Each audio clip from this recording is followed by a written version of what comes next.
অন্তর্বর্তী সরকারের প্রধান উপদেষ্টা ডক্টর মোহাম্মদ ইউনূসের যুক্তরাষ্ট্রের নিউ ইয়র্ক সফর নিয়ে পাল্টাপাল্টি কর্মসূচি দিয়েছে বিএনপি ও আওয়ামী লীগ।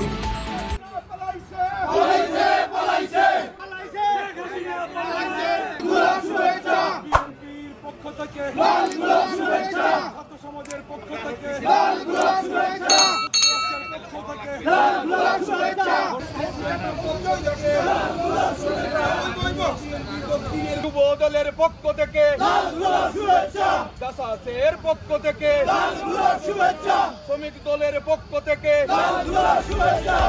মঙ্গলবার 24 সেপ্টেম্বর জাতিসংঘের ৭৯তম সাধারণ অধিবেশনে অংশ নিতে দুপুরে নিউ ইয়র্কের জন এফ কেনেডি বিমানবন্দরে পৌঁছানোর কথা রয়েছে প্রধান উপদেষ্টার। শেখ হাসিনার ভয় নাই, রাজপথ ছাড়ি না। শেখ হাসিনার সরকার অবৈধ সরকার, মানি না মানব না। ইউনূসের সরকার, মানি না মানব না। Pakistan terrorist, Yunus terrorist. রক্তের বন্যায় পুরের হাতিয়ার গর্জে উঠুক আরেকবার, গর্জে উঠুক আরেকবার।